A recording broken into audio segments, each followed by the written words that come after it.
Let's start with the NBA. This Knicks-Pacers series, a rematch of last year, what we got in the postseason. Pacers winning 7 games in New York City. Once again, the Knicks have home court advantage in this series. Game 1 is going to be on Wednesday. We'll dive more into Game 1 on Wednesday. Just looking at this series big picture wise, I like Indiana, you guys. I like the Pacers at plus 135 or plus 130 at BetMGM to win this series. The Knicks are a minus 155 favorite.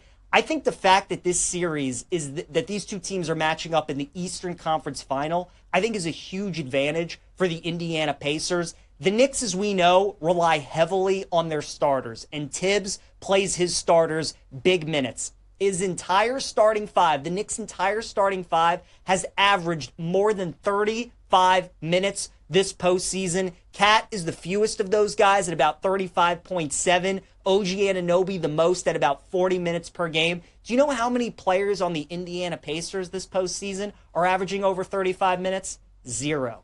Indiana does it by committee. They do it with their depth. Their offense is so tough to stop, even in the playoffs where the game slows down and it's more physical and we see way more defense.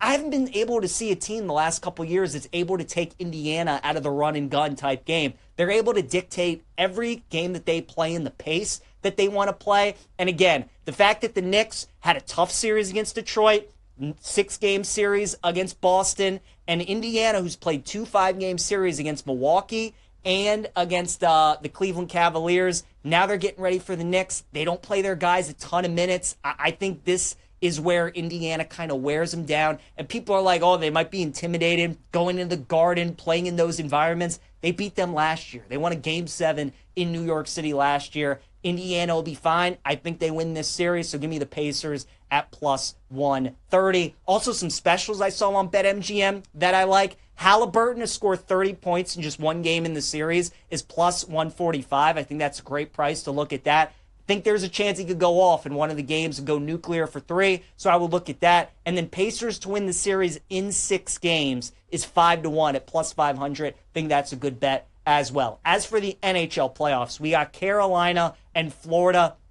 This should be a really good game. These are the 2 best teams in the Eastern Conference, and they're very similar with how they go about it. Both teams are well coached, they're physical, and they want to grind you out. Both teams feel like the longer a series goes, the more advantage it favors them because of how they play. You just saw Carolina in their series against the Capitals, how they were able to wear them down. The Caps were one of the highest scoring teams in the NHL, and they really didn't score a lot of goals or get many high danger opportunities in that series against Carolina. So the total for Game 1 is 5.5. I would expect the total in every game in this series to be about 5.5, and I would look to bet the under in a lot of games in this series. I think we could also see like 2 or 3 games in this series go to overtime as well, just because, again, these games are going to be 1-1. They're going to be 2-2. It's going to be low scoring, not a lot of goals, good chance at overtime. I do like the Carolina Hurricanes, though, to finally get over the hump, get back to the Stanley Cup final. It's tough, as we know, for a team to repeat in any sport, especially the Stanley Cup playoffs, and the Florida Panthers just went through a tough 7-game series against the Leafs. The Hurricanes have played in 2 5-game series, so they're more rested. They should be ready to go, and they have home ice advantage